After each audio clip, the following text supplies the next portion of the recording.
Bom dia, gente. Paz e bem. Eu sou Eduardo Henrique, sou reverendo da Igreja Episcopal Anglicana do Brasil, na Diocese Anglicana do Recife. E como você já deve estar sabendo, eu estou aqui aos domingos, fazendo essa reflexão, essa meditação com vocês. Hoje é o dia de folga do nosso querido Mauro.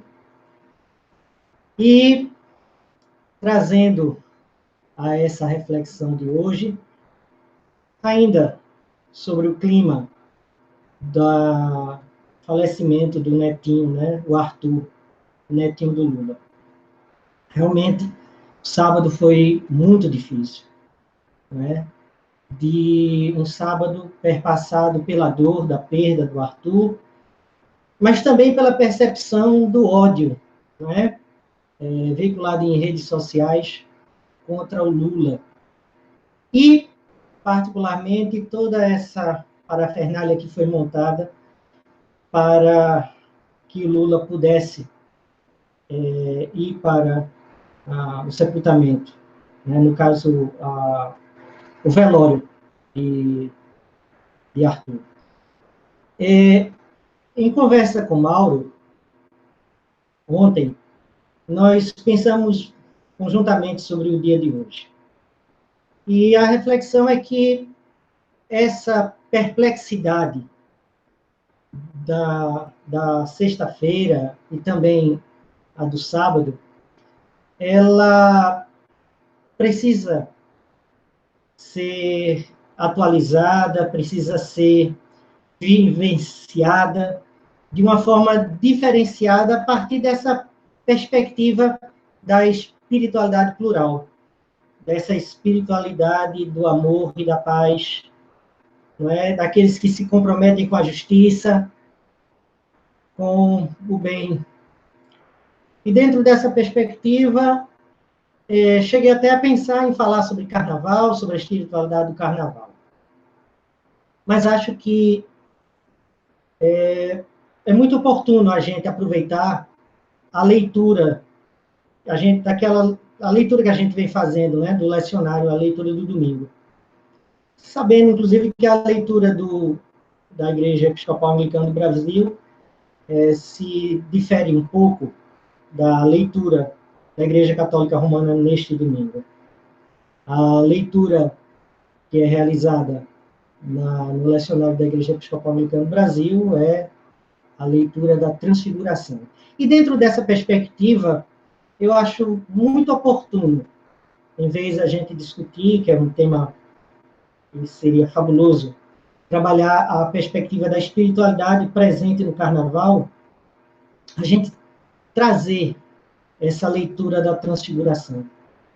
E que a gente vai ver traz essa perspectiva da transmutação, da transfiguração desta realidade, da perplexidade em que nós nos envolvemos, né, desde a sexta-feira, com o anúncio da morte do Arthur e acompanhando todo esse processo para que Lula pudesse ir ao velório, a gente percebe que essa leitura é uma oportunidade para que a gente possa discutir, possa vivenciar essa espiritualidade que transfigura uma realidade de dor, paradoxalmente, uma realidade de esperança.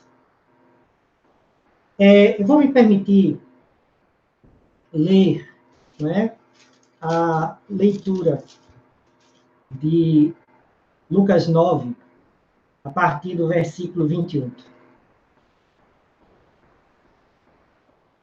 8 dias após ter dito essas palavras, e aqui essas palavras são as palavras que Jesus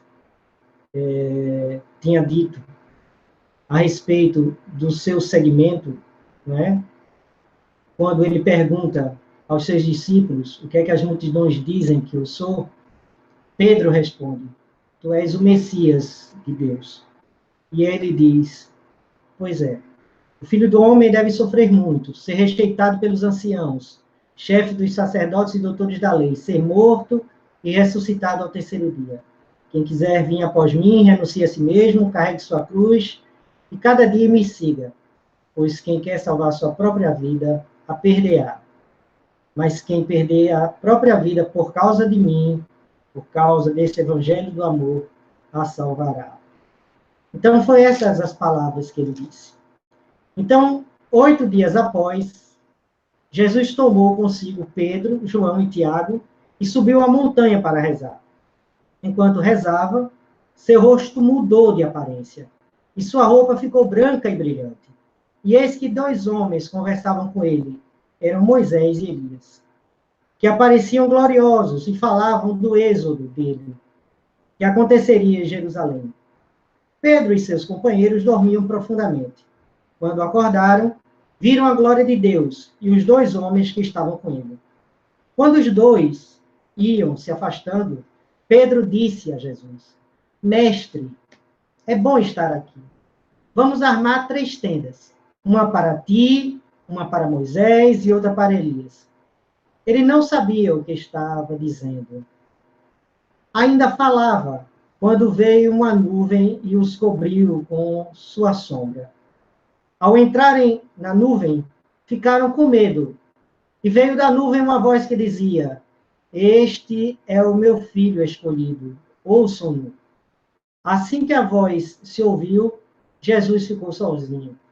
Os discípulos ficaram em silêncio. E, nesses dias, não contaram a ninguém nada do que tinham visto. É muito interessante essa passagem. Porque aqui temos um drama de um Cristo que, em sua meditação, em sua oração, em sua reza, se transfigura, revela a sua interioridade, não é? Diante desta realidade mesma, a sua realidade mais profunda.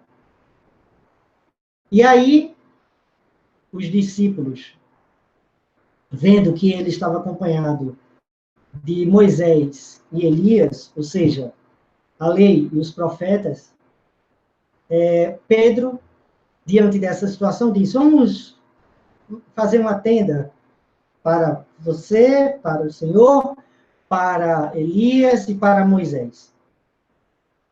Esse é o sentimento que nos acontece, não é? Que nos pega. É o sentimento de alguém que, tomado diante dessa experiência do maravilhoso, da revelação, da plenitude, desse interior imenso, diz: vamos ficar aqui, vamos nos acomodar a essa experiência, como é agradável estar aqui, não é? Eles que tinham subido a montanha. E essa realidade mesma, essa realidade maravilhosa, faz com que desça sobre ele uma nuvem e diga: ouçam, esse é meu filho. E o que é preciso escutar?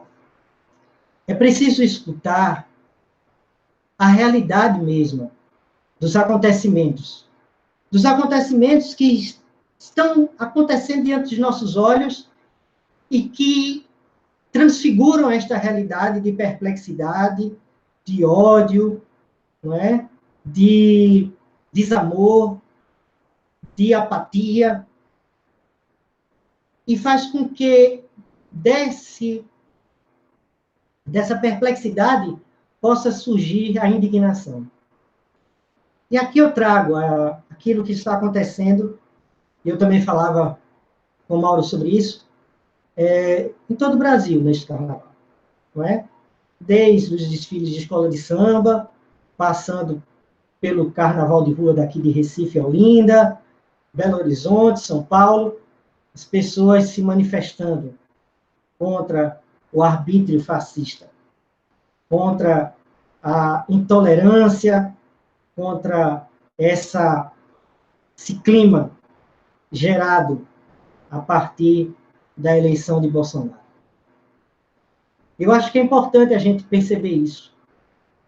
A população está, através do carnaval, onde as pessoas podem expressar essa indignação, elas estão começando a exteriorizar essa indignação, saindo dessa perplexidade em que eu acredito que a morte do pequeno Arthur acentuou em nós, não é?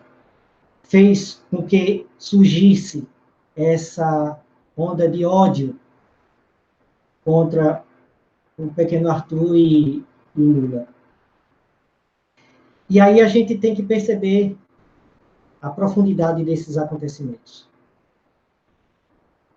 Esse é um momento em que as pessoas começam a, saindo de si, dessa realidade de apatia, vislumbrar um espaço também de luta por mais justiça, por direitos, que é uma dimensão do profetismo que também está presente na pessoa do Cristo, da indignação diante dessa realidade adversa.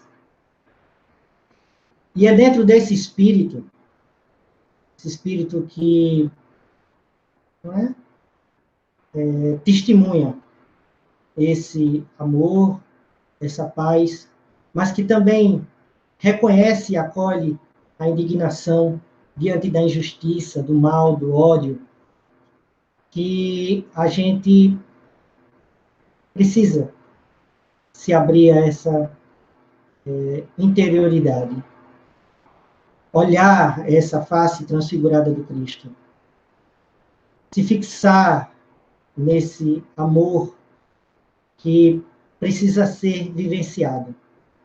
Nos domingos passados, falamos sobre vencer o medo. Falamos sobre uma ação positiva da paz. Hoje, a gente precisa falar sobre essa retomada desse Brasil alegre, festivo, desse Brasil que se percebe capaz de sorrir, apesar da dor. E aí eu gostaria de trazer, para concluir essa reflexão, um poema meu, né? Um poema de minha autoria, se chama Transfiguração. Na rosa vermelha, teu sangue encarnado. Em cada árvore, tua cruz pregada. Em todo vento, teu verbo anunciado. Sobre toda a água, o teu espírito paira. No vinho partilhado, as primícias de teu reino. Em cada pedaço de pão, teu amor que nos devora. Em todo o horizonte, a parousia, cada dia mais próxima, sob o céu estrelado, o advento da criança. Nas manhãs de verão, o maná da tua luz. Em cada noite escura, a tua fé nos acompanha. Em todo dia da semana, um domingo de Páscoa. Sobre o morro, sobre a favela, tu, Senhor, Moisés e Elias. Que essa transfiguração possa nos revelar essa presença amorosa do Cristo, essa experiência profunda do amor e da paz em cada um de nós. É carnaval. Que essa dor possa ser transfigurada. Que possamos celebrar a vida, apesar de tantas notícias em contrário. A quarta-feira de cinzas, iniciando a quaresma, nos aponta período de uma reflexão intensa. Mas é carnaval. Hoje é domingo de carnaval. E dentro dessa desse espírito, vamos silenciar a nossa mente, aquietar o nosso coração, abrir para essa experiência profunda do Cristo em nós. Vamos fazer silêncio. Fechar os nossos olhos.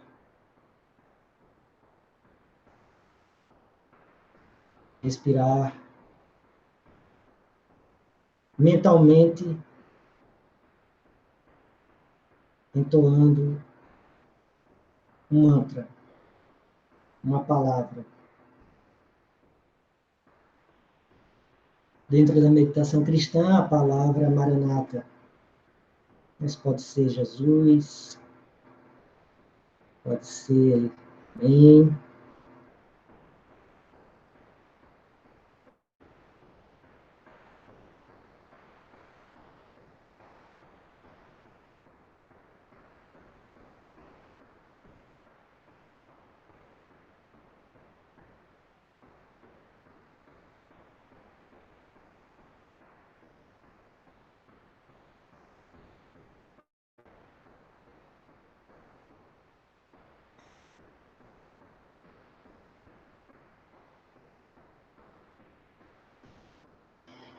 Paz e bem, gente. Como eu disse, é domingo de carnaval. Né? Se você está brincando no carnaval, brinque na paz. Saia de casa literalmente desarmado, buscando o encontro, a festa, a alegria. Viva! Se você está descansando, bom descanso, bom repouso, a retomada nesse feriadão da energia necessária para seguir em frente na vida.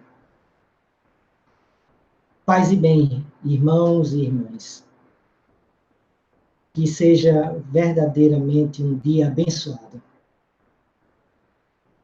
Paz e bem.